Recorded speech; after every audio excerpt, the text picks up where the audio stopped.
কথায় আছে, যার শেষ ভালো তার সব ভালো। এই বছরের শেষটা বোধহয় খুব একটা ভালো যাচ্ছে না, কারণ অলমোস্ট এটা নভেম্বর মাস চলছে। অক্টোবর মাস থেকে মানে দুর্গা পুজোর আগে আগে থেকেই অনেক কিছু আমাদের লাইফে ঘটছে আমাদের সাথে। মিন আমার হাজব্যান্ডের সাথে। এবার আমাদের সাথে ঘটা মানে আমাদের ফ্যামিলির সাথেও ঘটা, আমার ফ্যামিলি মেম্বাররাও সাফার করছে। তো এরকমই একটা রাত আর কি, মানে একটা দিন শুরু হয় হঠাৎ করেই আমার হাজব্যান্ডের পেটে ব্যথা দিয়ে। যত দিন বাড়ছে পেটে ব্যথা বাড়ছে, বিভিন্ন রকম ট্রিটমেন্টের মধ্যে দিয়ে যাচ্ছে, কিন্তু পেটে ব্যথা কিছুতেই কমছে না। তো লাস্টে না পেরে বিকেলবেলার দিকে ওর এক বন্ধু আর আমি মিলে ওকে জেনারেল হাসপাতালে নিয়ে যাই, এমার্জেন্সিতে। সেখানেও ডক্টরকে সব রকম বলা হয় কী কী ওষুধ খাওয়া হয়েছে সকাল থেকে। তো তারপরেও সে আবার ইঞ্জেকশন দেয়, ওষুধ দেয়, একটু অবজারভেশনে রাখে, দেখে যে ঠিক হচ্ছে কি হচ্ছে না। তো সকাল থেকে যেরকম ছটপট ছটপট করছিল, চোখের সামনে খুব অস্থির অস্থির লাগছিল মনটা।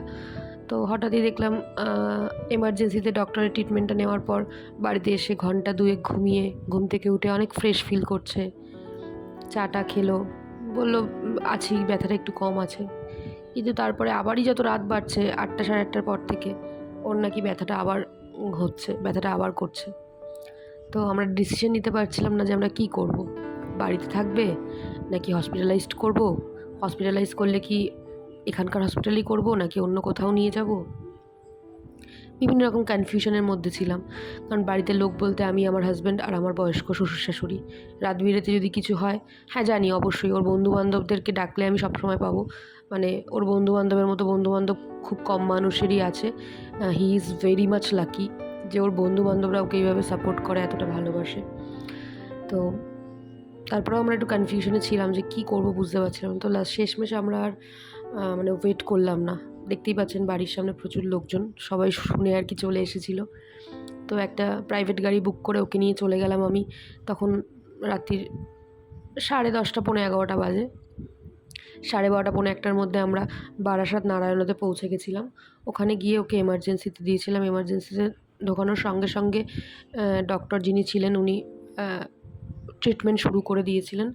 এবং ওই রাত্রিবেলায় ওখানে একা একা দাঁড়িয়ে আর কি ফর্ম ফিল আপ করা, ডাক্তারের সাথে কথা বলা, মানে এগুলো খুব কমই ফেস করতে হয়েছে। তো একটা অন্যরকম ফিলিংস, এটা কাউকে বোঝানো যাবে না বলে। তো মা শুনে, পাশেই যেহেতু আমার বাপের বাড়ি, মা শুনে চলে গেছিলো। তো প্রায় 3টে সাড়ে 3টে অবধি আমরা ওখানেই ছিলাম রাত্রিবেলায়। দেন বাড়িতে এসে একটু রেস্ট নিয়ে আবার ভোরবেলায় চলে গেছি হসপিটালে, কারণ ওই সময় আর কি সকালবেলায় ওর ইউএসজি করানোর ছিল। সকাল থেকে না খাইয়ে রেখে ইউএসজি করালো। এবার ইউএসজি করিয়েই আর কি, ইউএসজি যেই ডক্টর করিয়েছে তিনি দেখেই আর কি বলে দিয়েছিল, এবং যেটা আমরা ভাবছিলাম, আমরা বুঝতে পারছিলাম যে কী প্রবলেমটা হচ্ছে, কিন্তু তবুও ডক্টর বলা আর নিজেরা ভাবার মধ্যে অনেক পার্থক্য আছে না। কিডনি স্টোন হয়েছে, আর স্টোনের সাইজটা এতটাই বড় যে সার্জারি করতে হবে। আর এটা ছিল হচ্ছে গিয়ে ওটির দিন, যেদিনকার ওকে ওটি থেকে বেডে দিল। 2 ঘন্টার ওটি হয়েছে।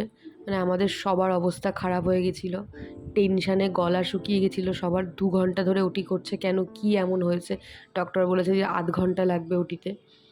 তো তারপরে ওর সব বন্ধুবান্ধবরা এসেছিলো। আর সবথেকে বেশি হয়েছে যখন ওকে ওটিতে ঢোকানো হয়েছিল, ওটির বাইরে খালি আমি আর আমার ভাই দাঁড়িয়েছিলাম, আর কেউ ছিল না। ওই ফিলিংসটা আমি কাউকে বলে বোঝাতে পারবো না।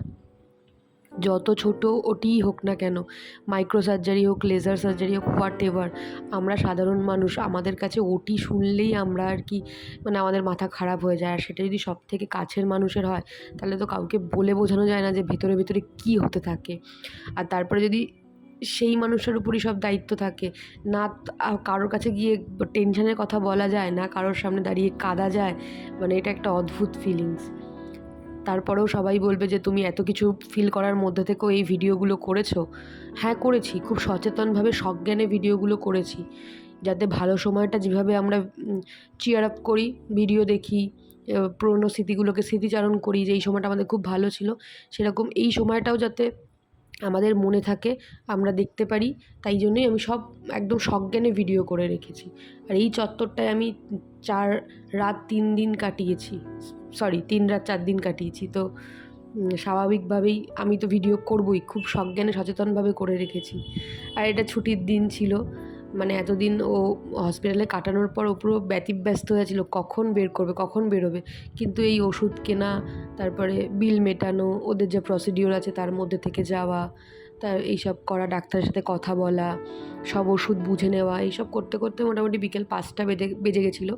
সকাল 10টার পর থেকেই প্রসেসিং শুরু হয়েছিল। তো এই যা থাকতে পারছে না, বেরিয়ে চলে এসছে, ছটপট ছটপট করছে। নিয়ে সোজা অশোকনগর আসিনি প্রথম দিন, অতটা জার্নি করবো না বলে বারাসাতে আমার বাড়িতেই গেছিলাম। আমার মা একদম বরণ টরণ করে জামাইকে ঢোকাচ্ছে। জামাই মহা যুদ্ধ জয় করে এসছে, সযত্নে একটা বিশাল আর কি রত্ন তার নিজের গর্ভে ধারণ করে রেখেছিল। তো সেরকম একটা অবস্থা।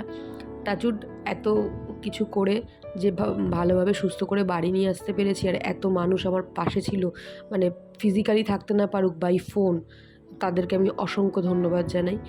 তো সুস্থ থাক, ভালো থাক, বাদবাকি কথা নেক্সট ভিডিওতে শেয়ার করব।